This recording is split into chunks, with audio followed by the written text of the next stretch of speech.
Hai semua, Assalamualaikum. Salam sejahtera bersama saya Irfan Syahmi di saluran Didik TV KPM untuk slot Bina Upaya Guru. Hari ini kita bawakan satu topik yang cukup menarik iaitu SABK menuju persada KPM. Dan untuk itu, kita bawakan dua orang tetamu yang cukup banyak pengalamannya. Hari ini kita ada dua.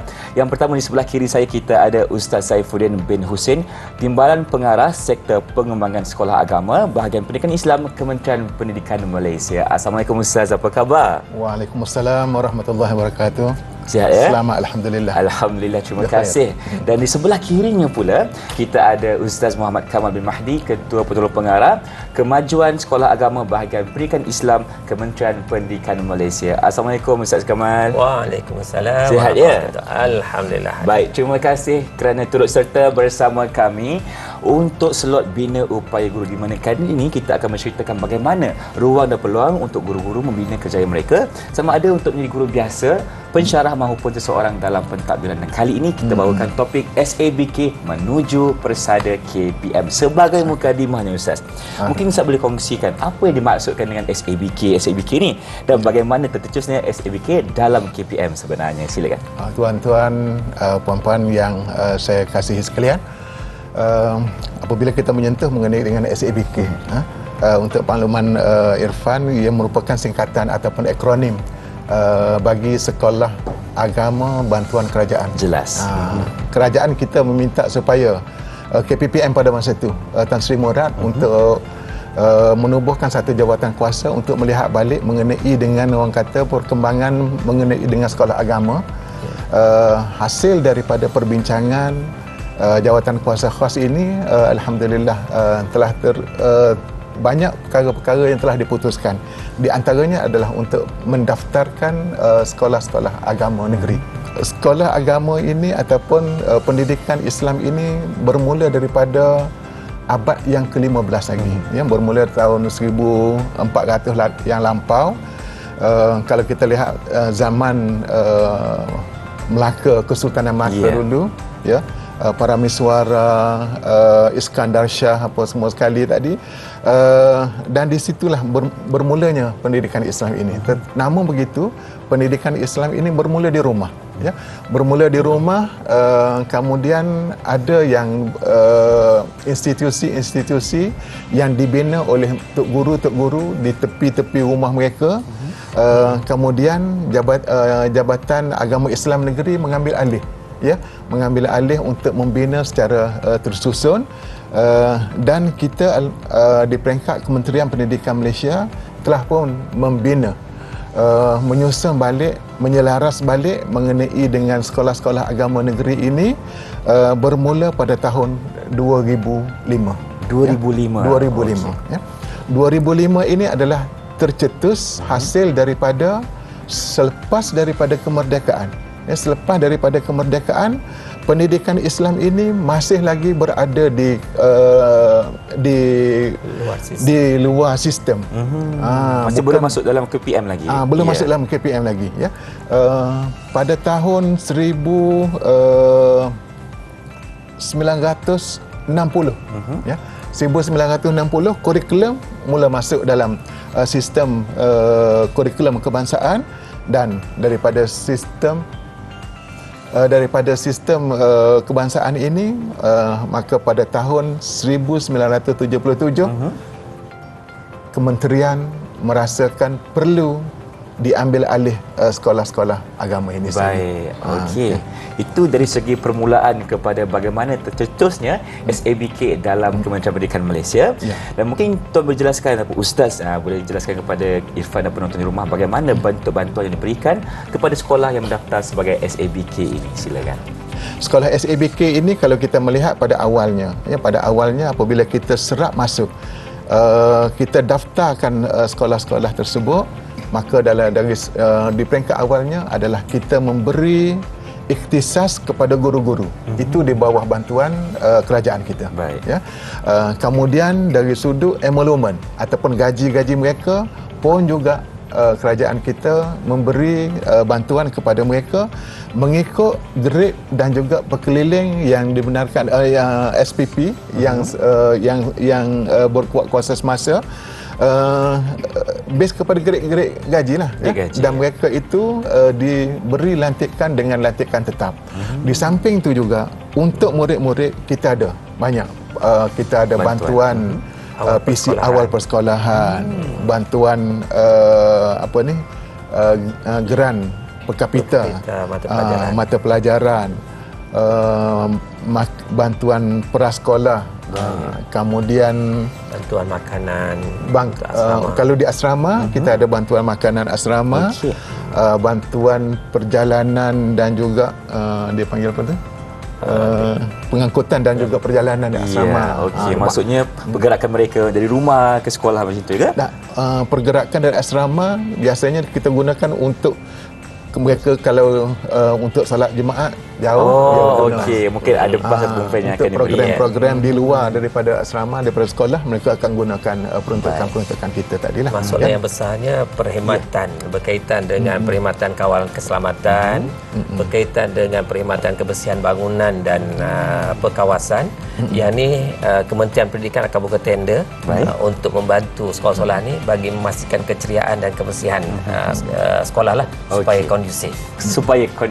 Baik, terima kasih saya ucapkan kepada Ustaz Kamal dan juga Ustaz Saifuddin kerana berkongsi kepada kita tentang bagaimana wujudnya SABK dalam Kementerian Pendidikan Malaysia dan antara bantuan yang diberikan bukan sahaja kepada guru, malah kepada murid-murid yang ada di sekolah situ. Jadi kita akan berhenti berehat seketika, teruskan bersama kami dalam Bina Upaya Guru Didik TV KPM.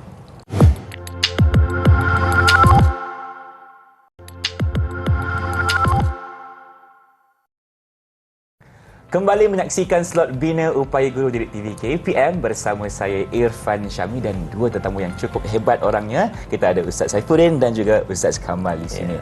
Kita nak tahu Ustaz, mungkin kepada Ustaz Kamal dulu.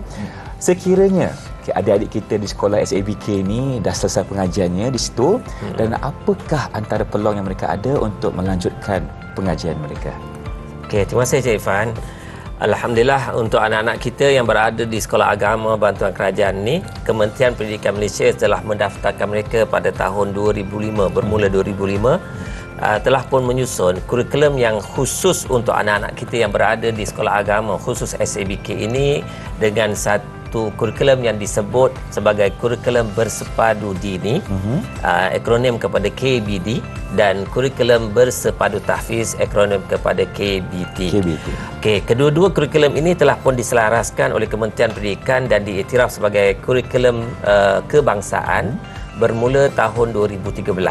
Kedua-dua kurikulum ni nak melahirkan individu ataupun murid-murid di sekolah agama SABK yang akan melanjutkan pengajian mereka ke universiti tempatan di negara ataupun ke universiti luar negara.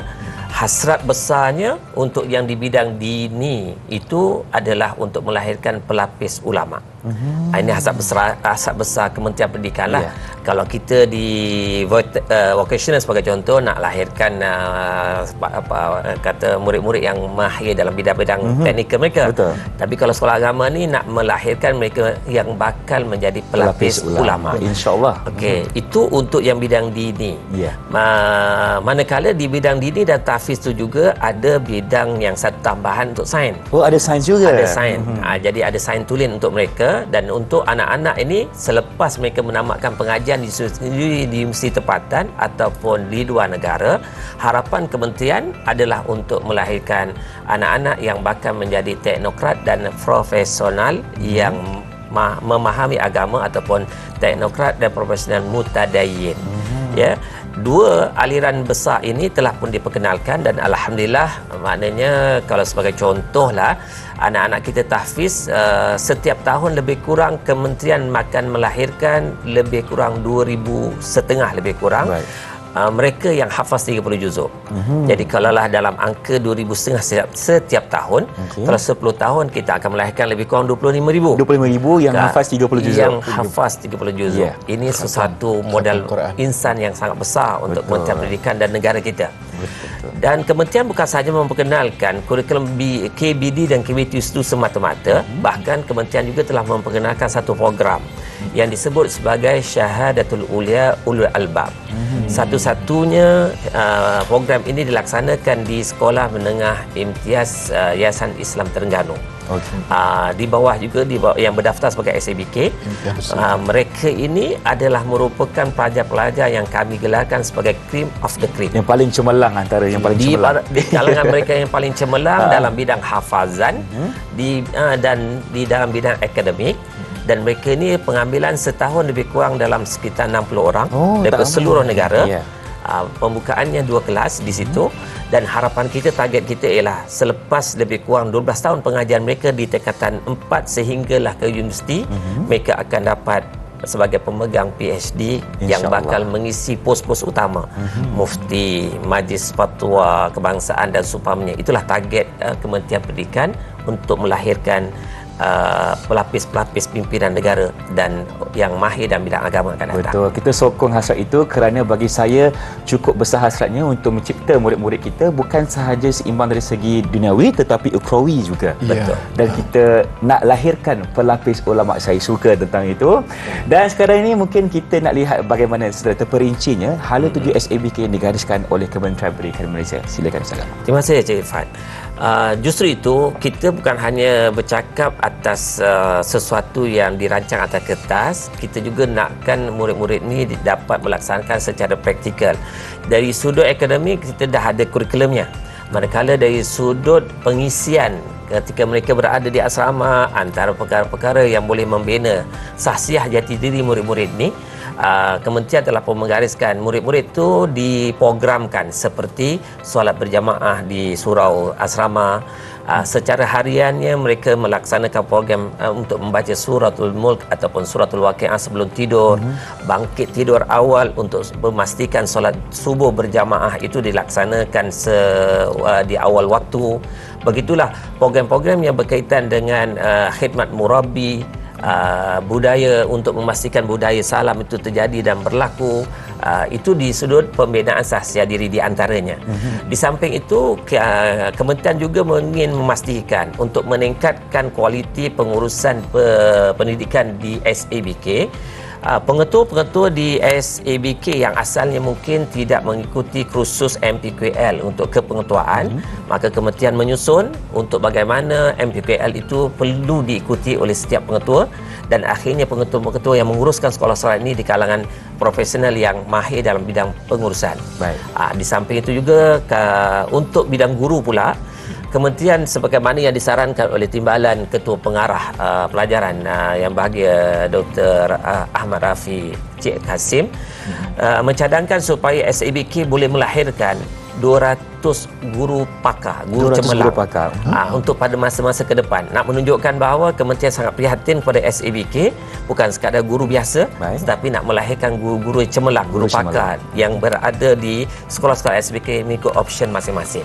Selain itu juga target kami melalui program yang disusun oleh Bahagian Pendidikan Islam melalui PSA, maka kita nak melahirkan sekolah-sekolah yang akan mencapai GPS bawah 2, grade purata sekolah ini untuk SPM bawah 2 untuk tempoh 3 tahun nanti, tak kurang 10% sekolah daripada 186 itu mencapai grade purata bawah 2.0. Baik, terima kasih Ustaz Kamal. Kita boleh lihat di sini sebenarnya KPM telah merancang satu strategi yang cukup baik, bukan sahaja untuk membina jati diri murid tetapi kepada guru dan sekolah secara keseluruhannya.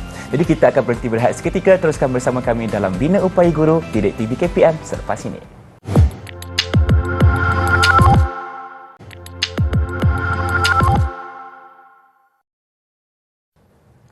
Inilah dia slot Bina Upaya Guru Didik TV KPM bersama saya pengacara anda, Irfan Syahmi. Ustaz, dalam kehidupan kita bukan semuanya ada sinar pelangi. Kadang-kadang ada gerimis yang kunjung tiba, menandakan ada cabaran dan rintangan. Dan dalam organisasi SABK ni, saya rasa dah pasti mungkin ada isu dan cabarannya. Mungkin boleh saya kongsikan sedikit, silakan. Okey, terima kasih Irfan. Irfan dan para penonton yang saya kasihi sekalian.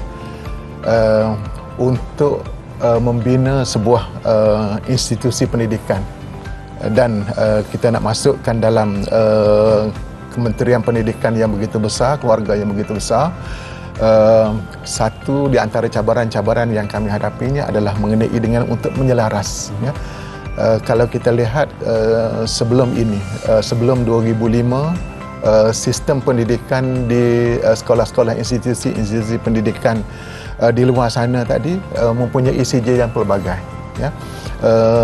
Dan alhamdulillah pada tahun 2013, ya, 2013 kita mula untuk menyelaraskan, ya, menyelaraskan kurikulum.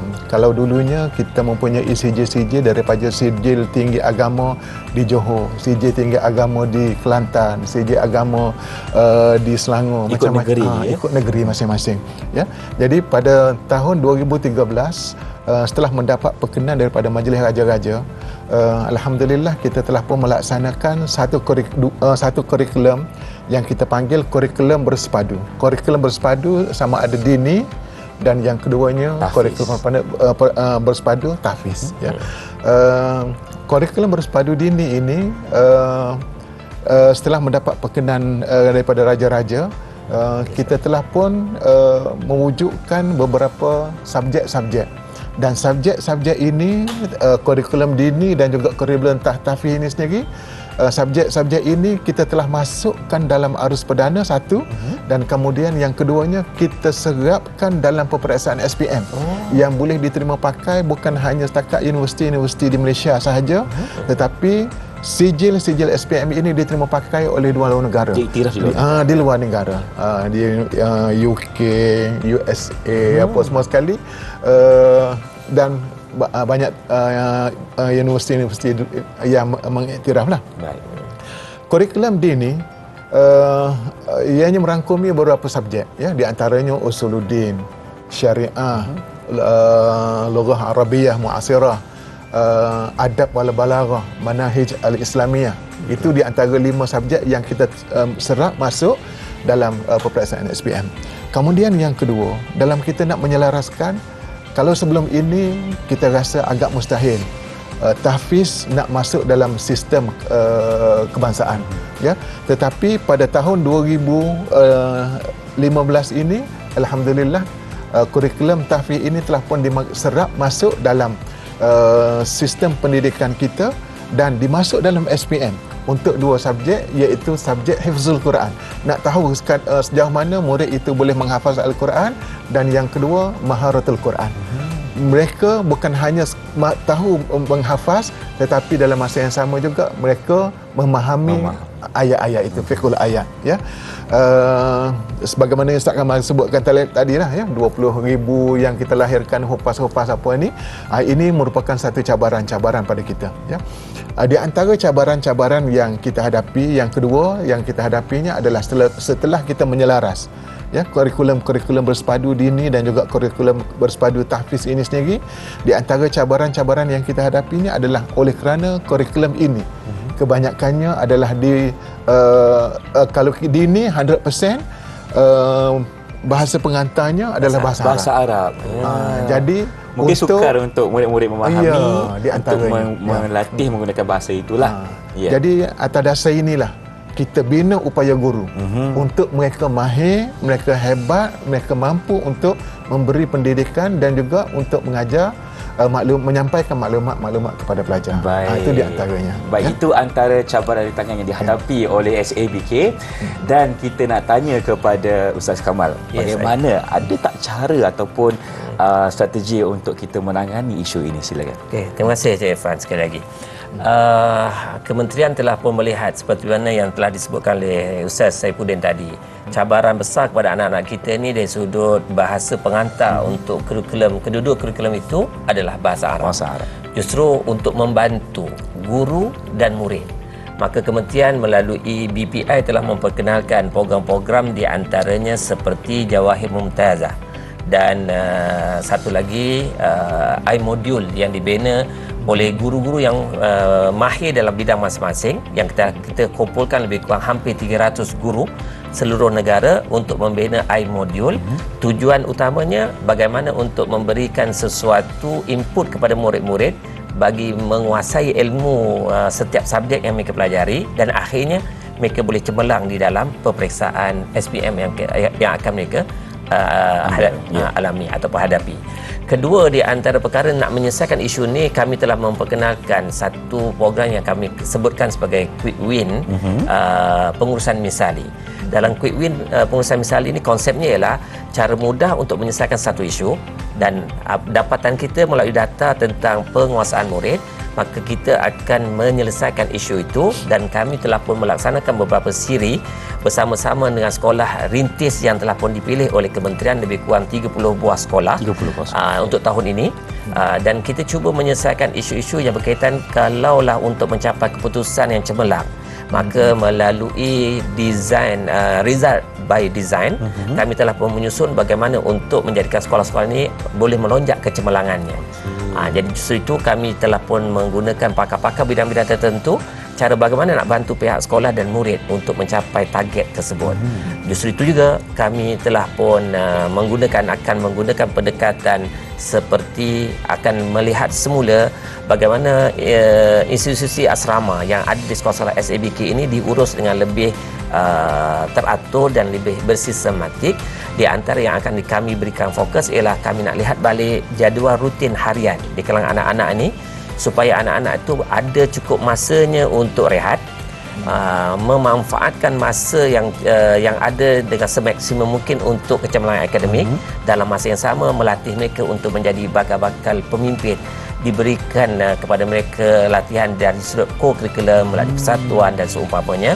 Kerana kita bukan hanya nak melahirkan individu yang hebat akademik, tapi mereka juga memiliki skill, kemahiran untuk menjadi bakal pemimpin.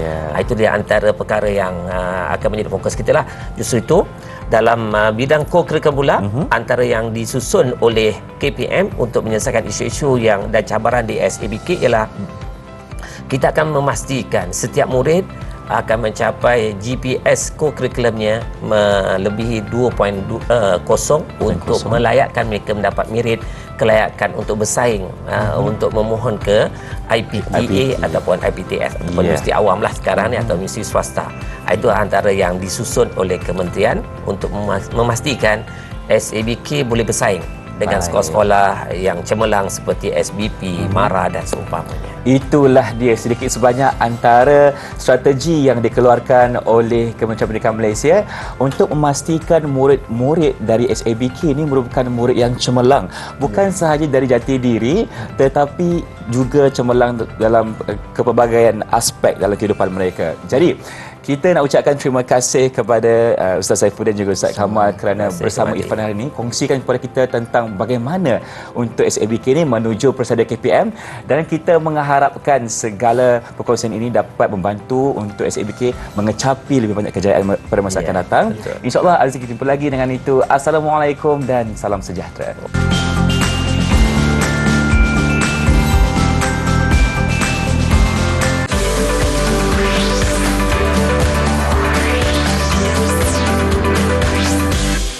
TV KP